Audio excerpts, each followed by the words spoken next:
इस वीडियो में हम वर्ग के बारे में सभी जानकारी जानेंगे। जितने भी छोटी से छोटी जानकारी हैं और बड़ी से बड़ी जानकारी है वो सभी जानकारी इस वीडियो में हम जान जाएंगे।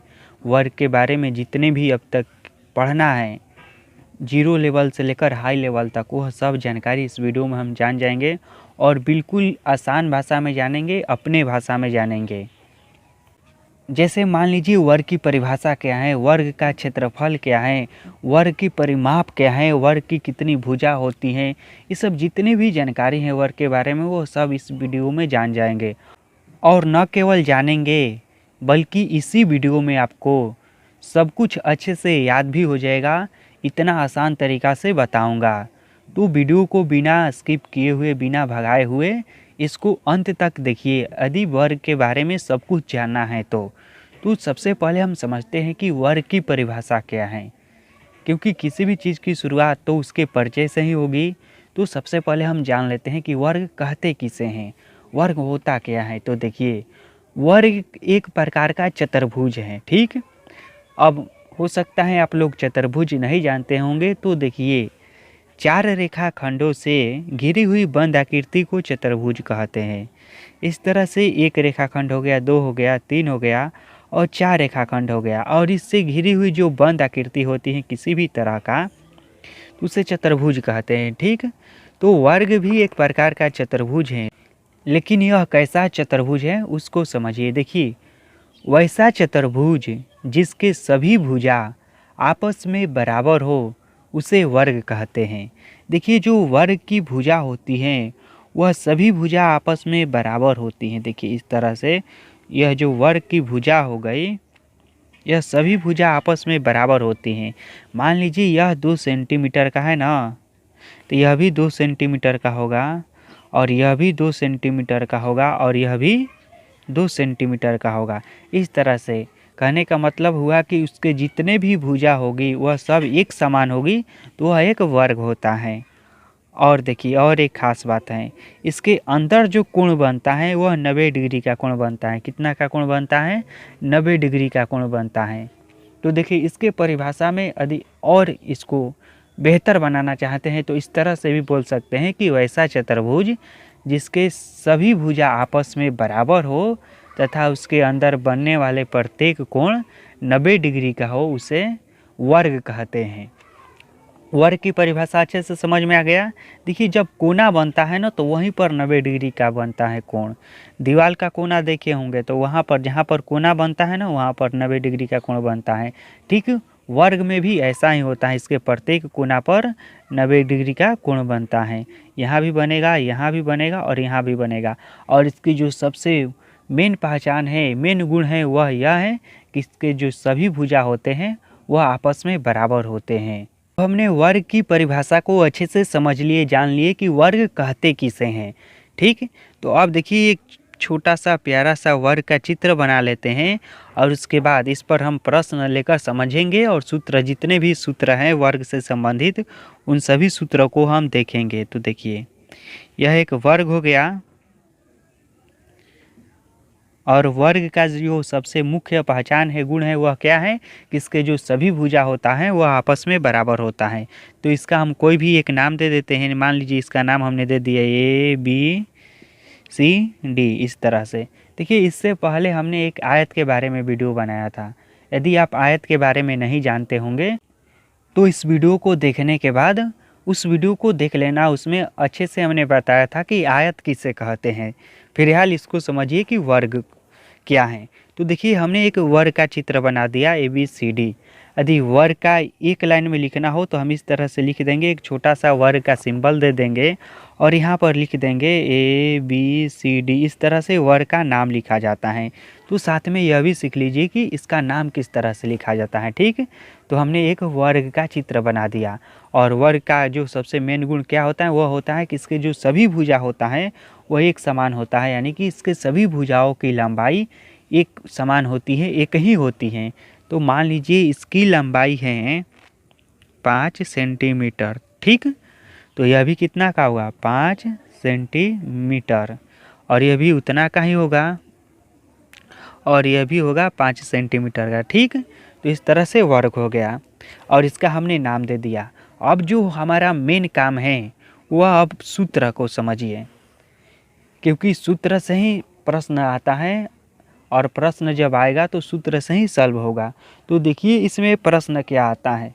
प्रश्न आता है कि वर्ग का दिया रहेगा भुजा और पूछ देगा कि वर्ग की परिमाप बताओ, परिमिति बताओ। ठीक, देखिए परिमिति का मतलब होता है यह जो जितना इसकी लंबाई है ना, इसको बताना होता है। तो परिमिति यदि बताना होगा तो उसका सूत्र ध्यान से देखिए, समझिए। वर्ग की परिमिति, वर्ग की परिमिति का सूत्र जो होता है या परिमाप का वो होता है 4 गुणे भुजा। ठीक, इसको अच्छे से याद रखिएगा, 4 गुणे भुजा। और देखिए इसको कोष्ट में हम लिख दे रहे हैं, शॉर्टकट में इस तरह से भी लिखा जाता है 4a। देखिए भुजा को ए से सूचित किया जाता है और 4 है तो यहाँ पर 4 और 1 का मतलब भुजा हो गया और बीच में कोई चिन्ह नहीं है तो इसका मतलब होता है कि गुणा का चिन्ह है। ठीक, तो अब हम समझते हैं कि वर्ग की परिमिति किस तरह से निकाला जाता है। तो सबसे पहले इसका सूत्र याद करना होगा। तो इसका सूत्र सिंपल है, याद कर लीजिए कि वर्ग की परिमिति या परिमाप बराबर होता है 4 गुणे भुजा। तो अब इसको निकालिए। देखिए यहाँ पर सूत्र के अनुसार हम 4 पहले से दिया है तो 4 हम लिख देंगे। अब इसका भुजा क्या है, देखिए इसका भुजा है 5 सेंटीमीटर है ना, तो हम यहाँ पर 5 लिख देंगे इस तरह से। अब इसमें हम गुणा कर देंगे, 5 के 20, तो आ गया हमारा कितना 20। और देखिए सेंटीमीटर इकाई है ना, तो यहाँ पर हम लिख देंगे सेंटीमीटर और यही हमारा हो गया आंसर। तो इसी तरह से यदि प्रश्न आएगा तो पूछेगा कि वर्ग की भुजा दे दिया रहेगा और पूछेगा कि परिमिति निकालो या परिमाप निकालो, तो इस तरह से निकालना होगा। और इसका सिंपल सूत्र है कि वर्ग की परिमिति या परिमाप बराबर 4 गुणे भुजा। अब जो अगला सूत्र है वो आता है क्षेत्रफल का। तो अब देखिए वर्ग का क्षेत्रफल किस तरह से निकाला जाता है। देखिए वर्ग का क्षेत्रफल तो यह बराबर होता है, इसका जानते हैं सूत्र क्या होता है, इसका सूत्र होता है भुजा स्क्वायर। भुजा का वर्ग कर देने से वर्ग का क्षेत्रफल निकल जाएगा। या इसको हम इस तरह से भी शॉर्टकट में लिख सकते हैं, मैंने कहा ना भुजा को ए से सूचित किया जाता है, छोटा ए से, ए लिख देंगे छोटा और इसके ऊपर स्क्वायर दे देंगे। ठीक, दोनों बात एक ही है। अब देखिए क्षेत्रफल से कहने का मतलब क्या होता है, कोई भी चीज़ जितना वह जगह घेरती हैं, जितना एरिया घेरती हैं, जितना क्षेत्र में वह रहते हैं उसका वही क्षेत्रफल होता है। तो यह जो वर्ग है बना है, यह जितना एरिया को कवर कर रहा है यह इसका क्षेत्रफल होता है। तो प्रश्न पूछेगा कि वर्ग का क्षेत्रफल निकाले या निकालो, तो हम कैसे निकालेंगे। तो देखिए इसको भी निकालने के लिए क्या चाहिए, सिर्फ हमें भुजा चाहिए। तो देखिए यहाँ पर भुजा क्या है, भुजा है 5 और सूत्र के अनुसार करना क्या है, इसका स्क्वायर कर देना है और इसको हम सॉल्व करेंगे तो क्या होगा 5 गुणे 5। स्क्वायर का मतलब यही नहीं होता है, यह 2 बार, यदि यहाँ पर 3 रहता तो 5 3 बार, यदि 2 है तो 5 लिखेंगे 2 बार गुणा कर और फिर इसको गुणा कर देंगे तो क्या आएगा 5 25। इसको हम यहाँ पर लिख दे रहे हैं 25 आया। ठीक, और देखिए इकाई क्या है, सेंटीमीटर है, तो हम सेंटीमीटर लिख देंगे और इस पर हम एक वर्ग का चिन्ह देंगे, सेंटीमीटर स्क्वायर लिखेंगे। ठीक, क्षेत्रफल जब भी निकलता है वर्ग में निकलता है, वह सेंटीमीटर रहेगा तो सेंटीमीटर स्क्वायर होगा, यदि किलोमीटर रहेगा तो किलोमीटर स्क्वायर होगा। और सेंटीमीटर पर हमने यहाँ पर 2 क्यों लिखा, तो इसका मतलब समझिए। देखिए 2 बार हमने 5 में गुणा किया ना, तो ठीक इसी तरह से यदि गुणा कर रहे हैं तो यहाँ पर 2 बार सेंटीमीटर भी हैं। ठीक, तो 2 बार सेंटीमीटर है तो इसीलिए हमने सेंटीमीटर 1 लिखकर और उसके ऊपर ये लिख दी। इसका मतलब हुआ कि 2 बार सेंटीमीटर में भी गुणा है। ठीक, तो इसीलिए क्षेत्रफल जब भी निकाला जाता है तो वह वहाँ पर स्क्वायर का चिन्ह दे दिया जाता है। वह मीटर रहता है तो मीटर स्क्वायर, सेंटीमीटर रहता है तो सेंटीमीटर स्क्वायर। तो इस तरह से क्षेत्रफल निकाला जाता है। क्षेत्रफल का क्या सूत्र हुआ, वर्ग का क्षेत्रफल बराबर हुआ भुजा स्क्वायर। ठीक, सिंपल है, याद हो जाएगा। अब देखिए इसके बाद जो सूत्र आता है वह आता है वर्ग की भुजा निकालने को। तो देखिए हमें वर्ग की भुजा किस तरह से निकालेंगे। वर्ग की भुजा, तो इसका जो सूत्र होता है वह होता है रूट में क्या होता है, क्षेत्रफल। ठीक, इसका जो सारा सूत्र है वह सभी सिंपल हैं और एक बार में याद हो जाने लायक हैं। तो वर्ग की भुजा बराबर क्या हुआ, रूट में क्षेत्रफल। ठीक, रूट का चिन्ह दे देंगे और उसके अंदर क्षेत्रफल दे देंगे। तो देखिए यहाँ पर तो भुजा दिया हुआ है, ठीक, लेकिन जब हमें प्रश्न पूछेगा तो वहाँ पर भुजा नहीं दिया रहेगा। देखिए वहाँ पर क्षेत्रफल दिया रहेगा और कहेगा कि वर्ग की भुजा निकालो। तो देखिए हम किस तरह से निकालेंगे। तो देखिए अभी हमने जस्ट कुछ ही मिनट पहले हमने इसका क्षेत्रफल निकाला था और इसका क्षेत्रफल कितना आया था, याद है आपको, 25 आया था। ठीक है, 25 सेंटीमीटर स्क्वायर आया था ना। तो इसी को हम यहाँ पर लिखेंगे। तो रूट का चिन्ह दे देंगे और क्षेत्रफल कितना है, 25 है।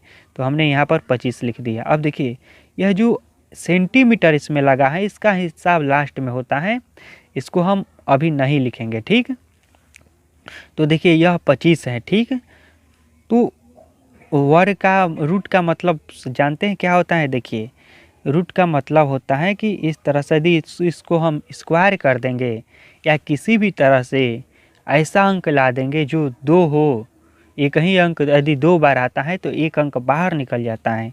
तो देखिए हम इसको इस तरह से भी लिख सकते हैं, 5 गुणे 5, बात तो वही है, 25 ही आ रहा है, इस तरह भी 50 आ रहा है ना।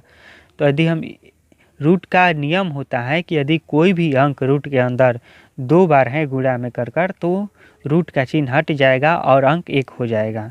तो यहाँ पर रूट का चिन्ह हट जाएगा और अंक 1 हो गया, यानी कि 5 हो गया। अब देखिए लंबाई जो होता है वह स्क्वायर में नहीं होता है, सिर्फ मीटर में होगा, किलोमीटर में होगा या सेंटीमीटर में होगा। तो सिंपल यहाँ पर हम सेंटीमीटर का चिन्ह दे देंगे। ठीक, याद हो गया। तो देखिए इस तरह से हम वर्ग की भुजा निकालते हैं। देखिए यूनिट में ज़्यादा उलझने की ज़रूरत नहीं है, क्षेत्रफल होगा ना तो स्क्वायर लगा दीजिएगा। ठीक, और नहीं तो अन्यथा लंबाई है चौड़ाई है तो जो इकाई दिया रहेगा वही हम लिख देंगे। तो सेंटीमीटर था तो हमने सेंटीमीटर लिख दिया। ठीक, और क्षेत्रफल रहता तो अब हम इस पर स्क्वायर लगाते। तो इस तरह से वर्ग का भुजा निकाल देंगे। और देखिए जब भी भुजा निकालने को रहेगा ना तो उसमें क्षेत्रफल पहले से दिया रहेगा, उसमें ज़्यादा उलझने की ज़रूरत नहीं है। सिंपली उसमें क्षेत्रफल को रख देना है और हमें यहीं पर दिमाग लगाना है यहाँ पर कि ऐसा कौन सा अंक लिखे गुणा कर कि जो 2 बार लिखने से इतना आ जाए। तो इस तरह से अधिकांश वैसा ही रहेगा जिसका पूरा वर्ग होता हो। जैसे मैं मान लीजिए इस तरह से हम नहीं भी लिखेंगे पूरा वर्ग, कहने का मतलब यह कि जैसे 5 का स्क्वायर, अब 5 का स्क्वायर करेंगे 25 आ गया। तो इस तरह से वैसा ही इसमें अंक रहेगा जिसको हम 2 बार लिखेंगे और गुणा करेंगे तो उतना आ जाएगा। तो यहाँ पर भी ज़्यादा घबराने की ज़रूरत नहीं है और इसी तरह से प्रश्न भी पूछेगा। अब देखिए जो वर्ग से संबंधित अंतिम जो प्रश्न आता है वह यह आता है कि वर्ग का विकर्ण निकालने को कहेगा। एक बात है यहाँ पर विकर्ण समझ लीजिए कि विकर्ण होता क्या है। तो देखिए वर्ग के अंदर एक कोना से दूसरे कोना तक जो चिन्ह खींचा जाता है इसी को विकर्ण कहते हैं। वर्ग के अंदर एक कोना से दूसरे कोना को मिलाने वाली भुजा को विकर्ण कहते हैं। तो एक वर्ग में 2 विकर्ण हो सकता है। देखिए 4 कोना है ना, तो एक यहाँ से यहाँ तक मिलाए तो एक विकर्ण बना और यहाँ से यहाँ मिलाएंगे तो 2 विकर्ण बनेगा। तो वर्ग के अंदर कितना विकर्ण होता है, 2 विकर्ण होता है। और विकर्ण कहते किसे हैं, तो वर्ग के अंदर एक भुजा से दूसरे भुजा को मिलाने वाली रेखा को और अंदर बीचों बीच इस तरह से तिरछे मिलाने वाली रेखा को विकर्ण कहते हैं। ठीक, तो यही पूछ देगा कि वर्ग का विकर्ण बताओ क्या होगा। तो देखिए वर्ग का विकर्ण का जो सूत्र होता है वह यह होता है √2 गुणे भुजा। तो इसका क्या होता है, √2 गुणे भुजा। तो हम यहाँ पर इस सूत्र के अनुसार लिखेंगे तो √2 लिखेंगे और भुजा कितना है, 5 है। ठीक, हम यहाँ पर 5 लिख देंगे। ठीक, तो अब देखिए क्या आ जाएगा आंसर। अब हमारा आ गया, यह 5 इधर है ना तो इसको हम आगे ला देंगे। तो 5 √2 और इकाई क्या देंगे हम, सेंटीमीटर देंगे। सिर्फ क्षेत्रफल निकालना होगा तभी स्क्वायर देंगे, नहीं तो हम सिंपल जो है वही दे देंगे। तो इस तरह से वर्ग का विकर्ण भी निकाल लेंगे।